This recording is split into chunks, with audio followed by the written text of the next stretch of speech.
안녕하세요. Hi. Hi. Please take a seat. You choose to Yeah, we'll do talk that? with you. All right. Yes. Hi. Hi. How are you doing? Good. How are you? I'm doing great. Good. Hello, everybody. I'm Annie from Pakistan. And it's been 3 years I came to Korea. And today I'm really excited to have a podcast with him. Thank you. Yep. Thank you for coming. 나 왜 Thank you 이렇게 for- 어색하냐? 혼자 하다가, I'm so used to doing it by myself. You're the first guest. Oh my God, really? So, I'm the first guest? Yeah, That's and I'm really a very good. introverted person. It's But okay. let's have fun today. Thank you know for what? coming. Introverts are scared of me. Really? Yeah. Oh my gosh. So I think after today...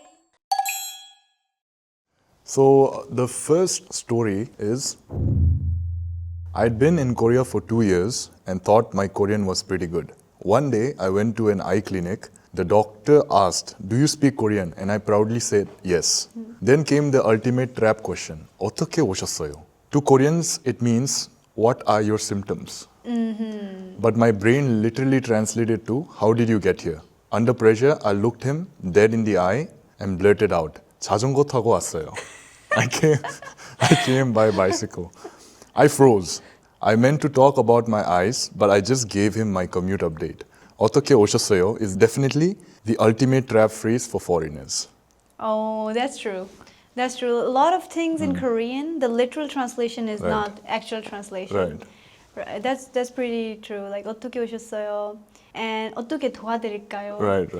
Like 어떻게 도와드릴까요? How can I help you? Right? Right. But still, it's not like they're really trying to help you. They're like, what's your problem? Yeah, Tell me yeah. your problem. Why are you here? But they're so polite. Now, this is maybe not related to the Indian language, but I feel like we still use a lot of British-influenced English words, That's true. right? Like instead of trash can, dustbin, cookie, biscuit, biscuit, Biscuit. and Yeah. a lot of things.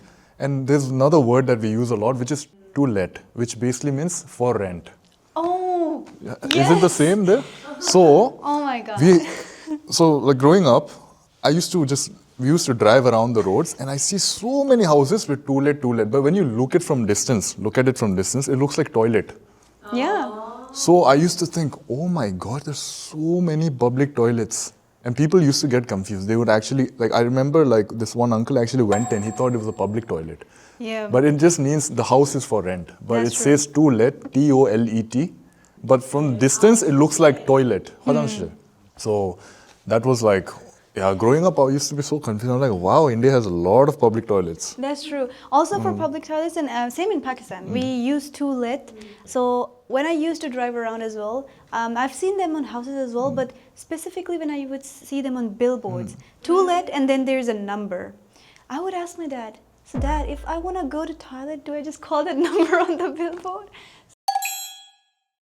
Because there are some English words and some other languages words that Koreans use, like 아르바이트. 아르바이트, Yeah, or 리모컨, 이모컨. 에어컨. Yeah. 어필 어필. 해보세요. I didn't know 어필 was... 어필해보세요. Yeah. 어필해보세요. 어필해보세요. But it was not in the dictionary. Right. It's nowhere in the dictionary. So I gotta, consult AIs. What is 어필? I don't know. It's in no dictionary, but, then you have to just follow the trend. Right.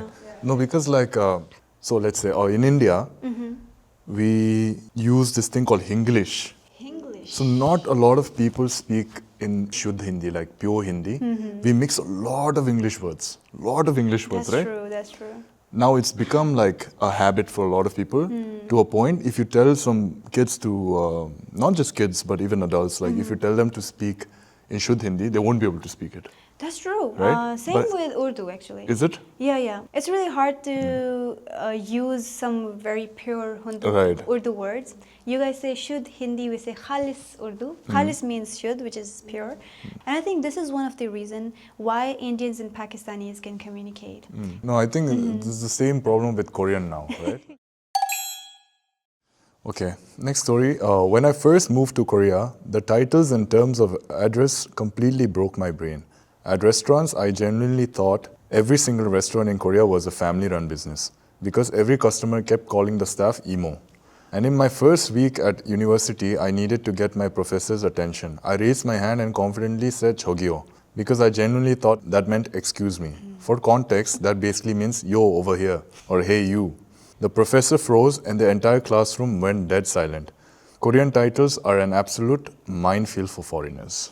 But I think at least when it comes to like emo, samchon and all, like I'm sure they do the same in Pakistan. Do they? Like Oh, yeah. we call everyone uncle, auntie. That's right. So it's a nice culture, think about it. We just meet, like in Korea you would say, oh, ajashi, ajima.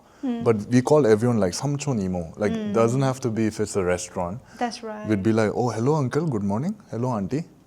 Maybe it's more like an Asian culture thing. We are used to it. Also, but, I think it's a part of language as well. We also say uncle, auntie, but we also say chacha. Chacha. Which means the younger brother of your father, which is samchon, right? Yeah, but I don't think I've seen something like that when I was in the US. Because US. I went straight to the US from India. Oh, okay. And I went there, I was calling everyone uncle, auntie. For real, you did? Yeah, because I don't care. Like, I'll go anywhere and I'll be like, I'm from India, how are you? Like, uncle, auntie. And even in college. And he's a professor. And he's like, no, just call me by my name. So I was like, no, sir, that is not possible. Call me David. Call me David. So I was like, no, I mean, that's their culture and I respect that. And I think it's very nice because you can actually like talk like friends. That's right. You don't have that like, I have to like over respect because he's older. No, they're more like friends. So I think it's a great culture and there's so much to learn from it. That's right. But at the same time, it's very new. So I was like, no, sir. I called him sir. He's like, no, I'm not sir. I was like, no, you are sir. I'll call you sir until I get used to it, sir. Yeah. And then I used to ask for everything. I'm like, can I go to the toilet? I used to put my hands up in the US. I'm like, sir, I want to go to the toilet. And it's like, don't ask me that. Just go. Just go. You're in college.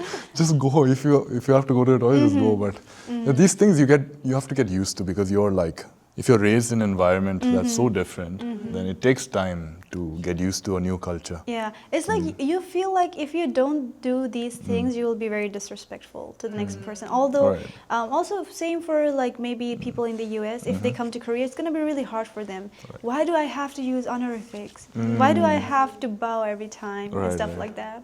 And speaking of honorifics, we also have honorifics in Hindi and Urdu. Yes. So I think that's too much instilled in our culture that if we go to another culture, even though it's not, something big for them, if you're just calling them by their name or if you're just not asking for permission if you're leaving, but you feel like, oh my God, am I doing something wrong?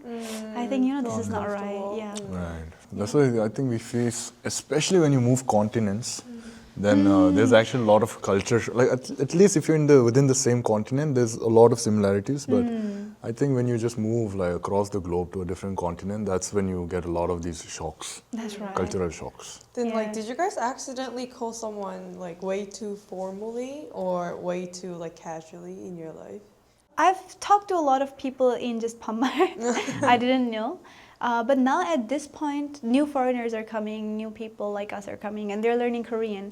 And they think, oh, you're also a foreigner, I'm also a foreigner, so I can speak just regular Korean with you, not using the honorifics. And when they speak regular Korean with me, I know they're younger than me or something. I feel bad. Although I'm not Korean and I'm not like, I shouldn't be expecting them to, speak in honorifics with me. So it's like, I feel bad myself. It's not like, I remember I used to do that. People might have felt bad because, I'm not using honorifics, but now I'm on that position. 무슨 반말이야? Yeah, it's so strange, no? Like you get used to that. I think that's what happens. Like when you go to a completely new environment, then you get a few like culture shocks from here and there. That's right. But once you realize that, I have to live here, and then you slowly actually start immersing yourself into the culture to a point. You're not the same when you're back home, but every time you come to Korea, you become so Korean. It happens to me. When I'm in Korea, I'm so Korean, and when I'm in India, I'm so Indian. Because I cannot live in India with my Korean style. And then in Korea, I cannot live with my Indian mentality. It's not going to work. Can you give like some examples? Like, how can you become so Indian when you go to India? I don't know. Like when I'm in India, I just let things go. I'm like, let it flow. Go with the flow. Go with the flow.